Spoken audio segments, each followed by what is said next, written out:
Anybody home? Semua kita disinari oleh kasih dan cinta. Dan buat kalian yang baru pertama kali kesasar atau terdampar di channelku ini, aku si pembisik kartu, aku tinggal di Belanda dan di Thailand. Dan buat kalian yang terdampar berkali-kali untuk mendukung channel ini, banyak cinta buat kalian semua. Hari ini kita mau ngomongin kasusnya Teng Monida lagi, dan ini adalah berita terbaru mengenai hasil atau otopsi kedua yang dilakukan terhadap jenazah Teng Monida sudah selesai. Jadi kita tahu ya, yang menangani ini adalah seorang dokter yang cukup mempunyai jam terbang sangat tinggi di Thailand, yakni Dr. Portit. Ya, beliau mengucapkan banyak terima kasih kepada semua pihak yang telah mengawal kasus Teng Monida ini. Jadi itulah kenapa sekarang sudah sangat jelas siapa dalang dibalik semua ini, kata beliau. Dari unggahan Dr. Portit ini, ya, beliau mengatakan bahwa bersiaplah badai untuk yang akan datang. Maksudnya apa ya? Kan kita menjadi kepo juga. Nah, ternyata hasil otopsi yang pertama dan hasil otopsi yang kedua ini sedikit sama tapi sedikit berbeda. Kita juga tahu ya, di kasus Subang juga seperti itu ya, ada kesamaan tetapi ada perbedaan mengenai jam. Kemudian Dr.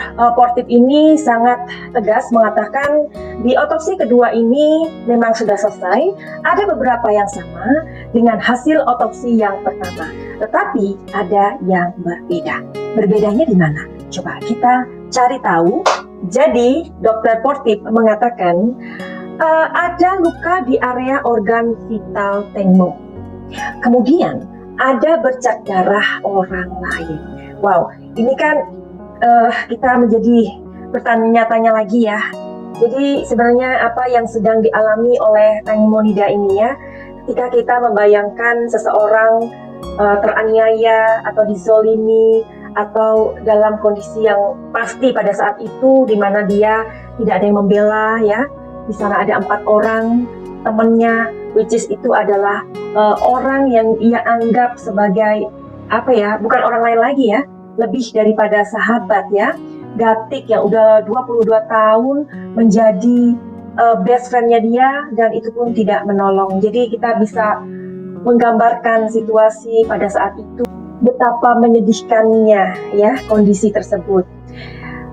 Dengan keberadaan luka tersebut, Dr. Portit sempat menduga bahwa Teng Monida ini sempat mengalami pelecehan seksual.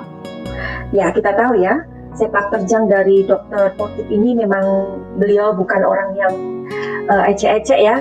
Beliau ini sudah mempunyai jam terbang dan sudah sangat terkenal di Thailand ya. Tentulah dengan kondisi-kondisi dari jenazah-jenazah yang ditangani, beliau ini sangat paham apa yang terjadi ya kepada pasien-pasien beliau ini. Oke, sebenarnya dugaan itu bisa diperkuat sebab adanya percikan darah dari orang lain di tubuh Teng Mo.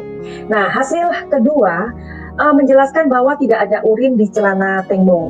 Jadi mungkin kita juga bisa, sebagai orang awam, kita juga bisa memikirkan ya, pada saat kondisinya si Teng Mo ini kan sudah 2 hari di dalam air ya kan. Nah, pastinya katanya si Gatik atau teman-temannya dia terpleset jatuh ketika pipis.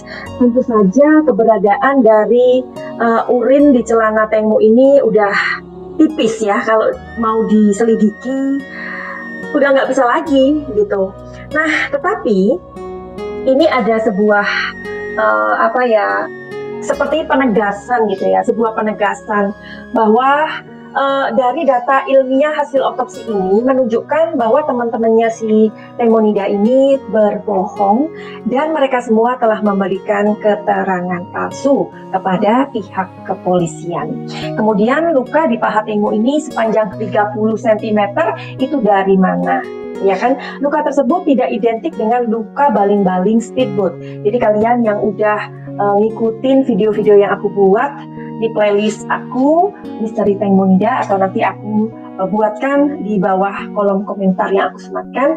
Kalian silakan untuk menyimak. Jadi aku akan juga memberikan video tentang beberapa orang relawan sebenarnya pada saat kejadian tersebut. Mereka adalah orang-orang Thailand sendiri. Mereka seperti tim relawan begitu ya. Mereka mengadakan sebuah uji ya dari daging babi ya. Jadi mereka itu mengadakan uji dari daging babi, bagaimana jika daging tersebut terluka oleh benda-benda atau istilahnya gelas, something like that, atau pisau. Jadi aku sertakan di sini juga.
Sepertinya kita harus menarik nafas lega karena otopsi kedua atas jenazah Teng Mo ini telah selesai.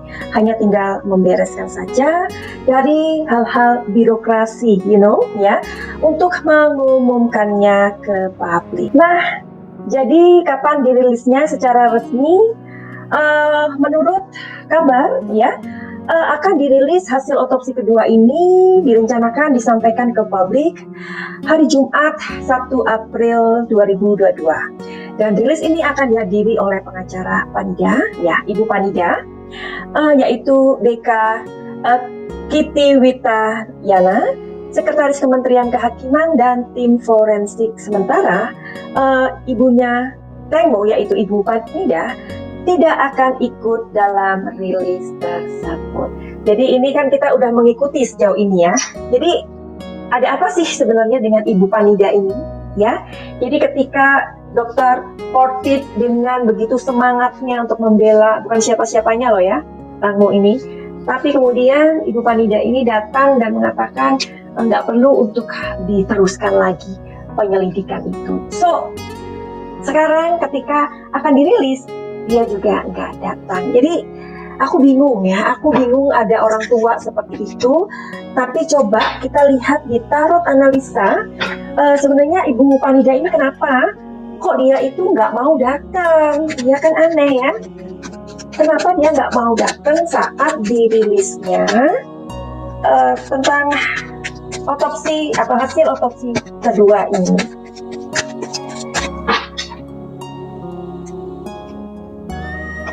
Ya, and then, okay. Oh my god. Jadi sebenarnya ibu ini sadar kok, ya. Jadi dia ada kayak awareness gitu ya. Dia menyadari kenapa si Teng Mo ini bisa ada luka-luka seperti itu, atau intinya pada dasarnya dia ini tahu. Ya, tahu kenapa putrinya ini meninggal, ya. Tetapi di sini ada yang mengontrol, ya, ada yang mengontrol. You know what I mean ya? Kenapa sampai dia bisa dikasih uang untuk ke malapetaka tersebut ya, itu sebesar 13 miliar kalau diuangkan Indonesia. Karena dia sudah traveling, artinya ya udah, yang udah meninggal itu kan nggak bisa kembali lagi. Karena di situ juga ini jelas sekali ada yang mengontrol dia. Jadi dia nggak bisa bebas untuk mengatakan sesuai. Kita tahu ya, seorang ibu itu ya, meskipun berpisah dengan anaknya, anak itu nggak ada namanya bekas anak, itu nggak ada. Kalau bekas suami itu pasti ada ya, tapi kalau bekas anak nggak ada. Nah, dia baru saja hubungannya membaik ya dengan Teng Mo. Itu pun disebabkan karena ayahnya si Teng Mo meninggal. Tapi ini kok seperti ini. Dan kita juga dengar bahwa Ibu Panida ini mengkritik atau memberikan sebuah seperti ancaman ya bagi siapa saja yang mengatakan tidak baik tentang dia, itu akan dilaporkan atau istilahnya seperti pencemaran nama baik begitu. Jadi kita tunggu saja kasus Teng Mo Nida ini, mudah-mudahan kita berharap keadilan itu didapatkan oleh Teng Mo Nida ya. Definisi tentang kebenaran itu menurut banyak orang tentu berbeda-beda.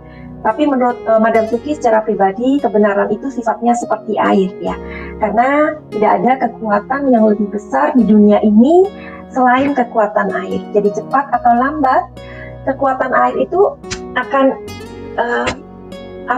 kita semua akan mengetahui. Seperti kalau kita lihat kekuatan air, kalau ia sudah menjadi tsunami. Tetap optimis agar keadilan buat Teng Mo Nida ini terjadi sesegera ya. Jadi kita akan ketemu di video berikutnya. Terima kasih sudah mampir di channel Madam Suki ini, channel Suki and Diego. Kapungka semuanya. Semoga seluruh makhluk hidup berbahagia. Begitu aja video ini aku akhiri. Buat kalian yang mempunyai problem, masalah, entah itu masalah pribadi, asmara, pekerjaan, dan apa saja, silakan untuk konsultasi ke Madam Suki. Atau kalian yang mempunyai luka-luka batin atau trauma, bisa untuk penyembuhan secara holistik atau kebatinan. Caranya bagaimana? Silakan untuk melihat di link di bawah ini. Begitu saja, finally, send love and light. Salam cahaya.